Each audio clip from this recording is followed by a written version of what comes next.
Hello everyone. आप सभी का एक बार फिर से स्वागत है हमारी इस सीरीज जिसका नाम है मेवाड़ गौरव गाथा।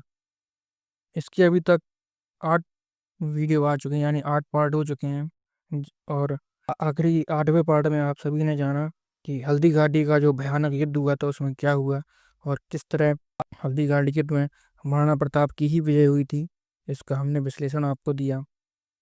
मानसिंह की ड्योढ़ी बंद हो जाने के बाद अकबर ने कई बार उनके ऊपर आक्रमण करने का प्रयास किया। उसके बाद जानते हैं कि आगे क्या हुआ।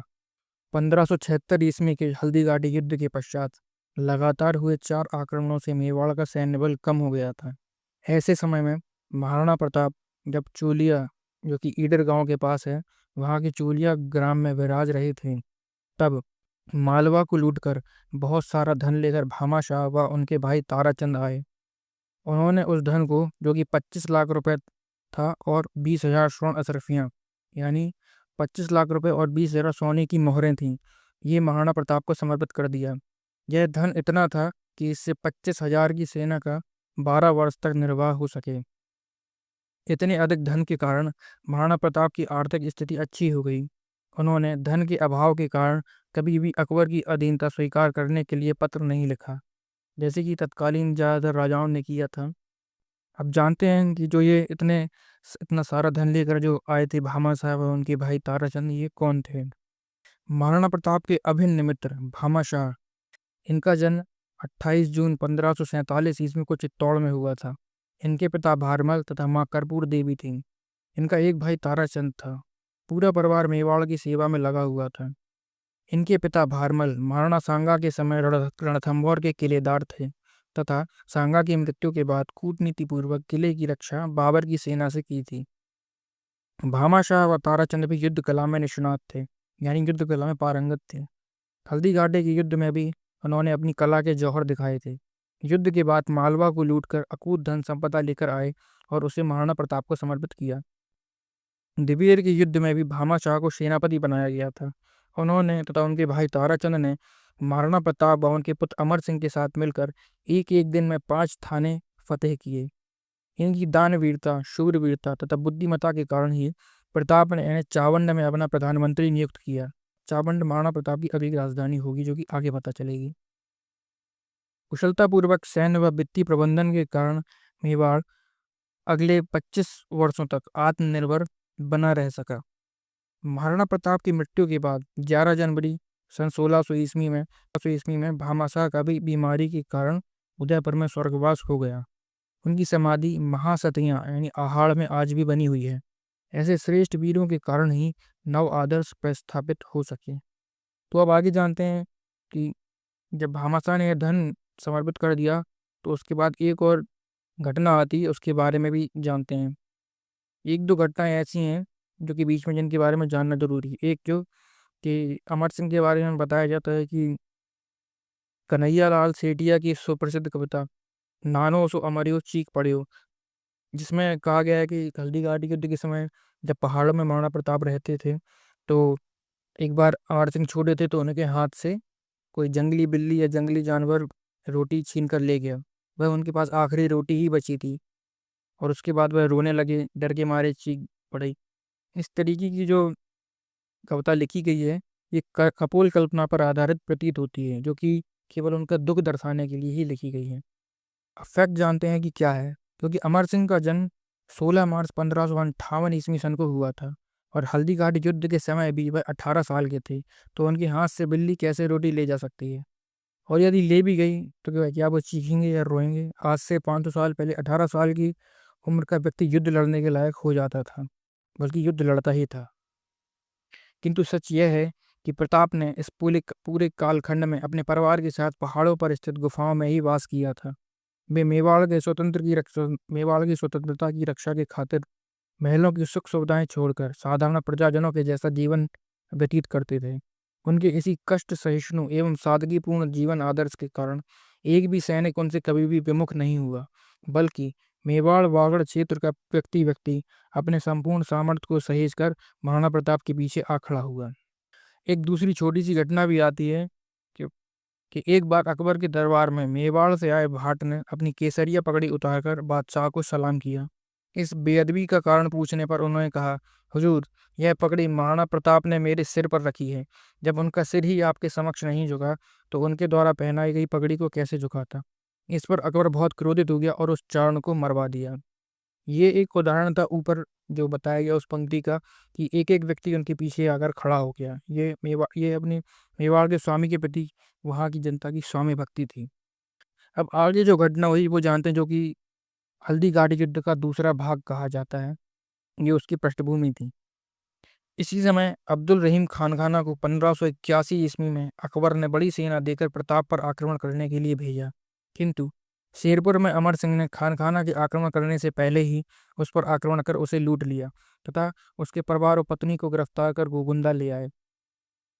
उनकी बेगम को कैद में देखकर महाराणा प्रताप बहुत क्रोधित हुए। उन्होंने अमर सिंह को फटकारा। उन्होंने कहा कि हम हिंदू हैं और हमारा आदर्श है परदारेसु मातृवत, यानी पराई स्त्री माँ के समान होती है। उसका उतना ही सम्मान करना चाहिए जितना अपनी माँ बहन बेटियों का करते हैं। जाओ, इन्हें ससम्मान इनके डेरे पर पहुंचा कर आओ। तब तब अमर सिंह ने खानखाना की बेगम आनी खान को वापस उनके डेरे पर पहुंचाया। अब्दुल रहीम खान खाना महाराणा प्रताप के इस उज्ज्वल चरित्र के समक्ष नतमस्तक हो गए और मेवाड़ से लौट गए। जबकि मुगल सोच लिया था कि अब उनकी बेगम दोबारा वापस नहीं आने वाली। क्यों? क्योंकि मुगल सेना भी यही करती थी। यदि दूसरे के बच्चे या बीबी कब्जे में आ जाते थे तो उनको पकड़कर गुलाम बना लिया जाता था, या बच्चों को मार दिया जाता था, आदमियों को मार दिया जाता था, और औरतों को अपने हरम में रख दिया जाता था जहां उनकी इज्जत लूटी जाती थी, और बाद में उन्हें गुलाम की तरह बाजार में बेच दिया जाता था। उनका पूरा जीवन गुलामी और बलात्कार में बीतता था।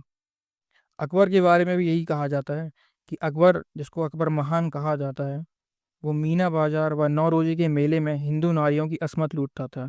वह केवल ये इस तरीके का मेला था जहाँ पर केवल औरतें ही आती थीं और पुरुष के रूप में केवल अकबर ही आता था, वो भी बुर्का पहनकर। जो औरत उसे अच्छी लगती थी उसे अपने खेमे में बुलवाता था और उसकी इज्जत लूटता था। यह बात इतिहासकारों के द्वारा छिपाई गई है, क्योंकि तथाकथित किराए के इतिहासकारों के द्वारा अकबर को महान बताया जाना था। शक्ति सिंह की पुत्री किरण दे, जो बीकानेर के कुंवर पृथ्वीराज की पत्नी थी, उनका हाथ नौरोज के मेले में अकबर ने पकड़ लिया।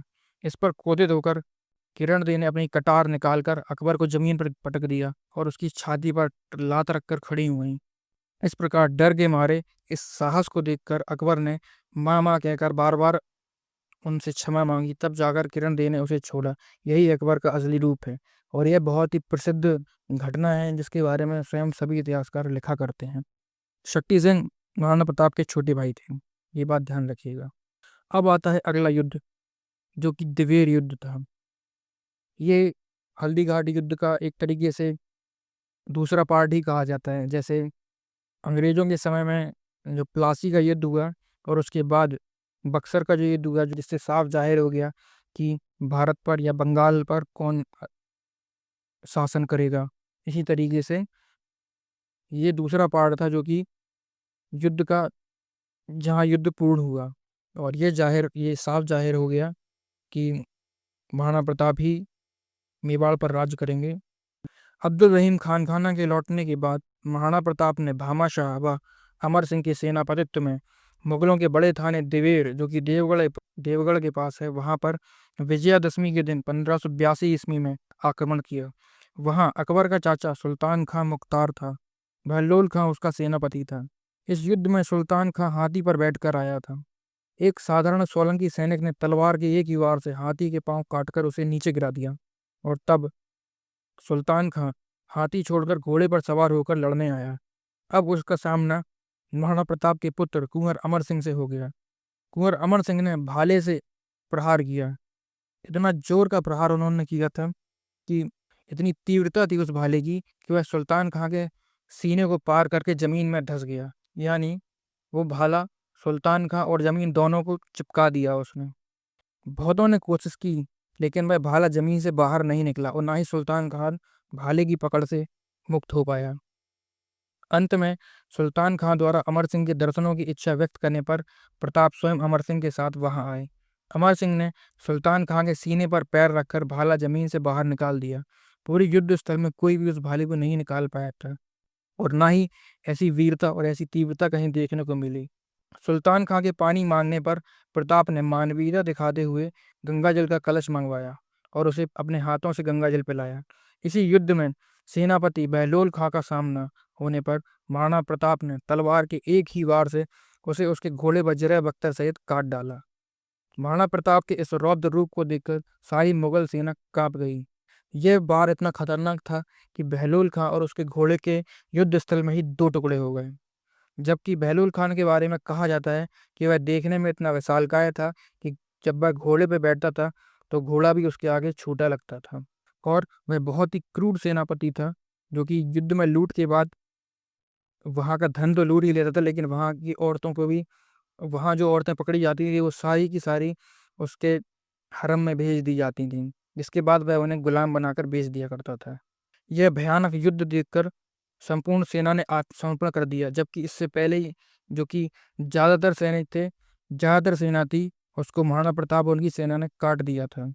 शेष बचे सैनिकों ने ही आत्मसमर्पण कर दिया था और इस तरह दिवेर का युद्ध महाराणा प्रताप ने जीत लिया था। ये स्पष्ट जीत थी जो कि इतिहासकारों द्वारा छिपाई गई है, ताकि महाराणा प्रताप को और हिंदुओं को नीचा दिखाया जा सके और अकबर को महान बताया जा सके। इस जीत के बाद महाराणा प्रताप ने एक के बाद एक सारे किले पुनः जीत लिए। 56 के इलाके डूंगरपुर बांसवाड़ा तक को जीतकर राज्य का विस्तार किया। मांडलगढ़ व चित्तौड़ के दुर्ग पर अपने छोटे भाई सगर का अधिकार होने के कारण उन्हें छोड़ दिया। इस प्रकार महाराणा प्रताप ने संपूर्ण मेवाड़ को स्वतंत्र कराकर अपनी प्रतिज्ञा को पूर्ण किया। ये वही प्रतिज्ञा पूर्ण हुई जो उन्होंने कुंभलगढ़ में ली थी, वही प्रतिज्ञा उन्होंने पूर्ण की। अब वक्त था मेवाड़ को एक अच्छा राज्य बनाने का, सुख संपदा में उसकी वृद्धि करने का, जिसके बारे में हम अगले पार्ट में जानेंगे। अब केवल 2 पार्ट ही शेष बचे हैं, इसके बाद यह सीरीज पूरी हो जाएगी। शेष घटना क्या हुई ये हम आगे के पार्ट में जानेंगे। तब तक आप हमारे साथ लगातार बने रहिए, वीडियो को लगातार देखते रहिए, इस सीरीज को लाइक करिए, वीडियो को लाइक करिए, शेयर कीजिए और चैनल को सब्सक्राइब कीजिए। मैं इस सीरीज़ की एक प्लेलिस्ट बना देता हूँ जिससे कि आपको ढूंढने में आसानी होगी। उस प्लेलिस्ट को ज़रूर फॉलो कीजिए। कमेंट ज़रूर कीजिए अपने कि आपको ये सीरीज़ कैसे लगी, क्या चीज़ इसमें आपको सही लगी, क्या चीज़ बहुत ज़्यादा अच्छी लगी, कमेंट अवश्य कीजिए। टेलीग्राम पर भी मैं एक चैनल बना रहा हूँ जिसका लिंक आपको जल्दी ही मिल जाएगा। तब तक के लिए धन्यवाद।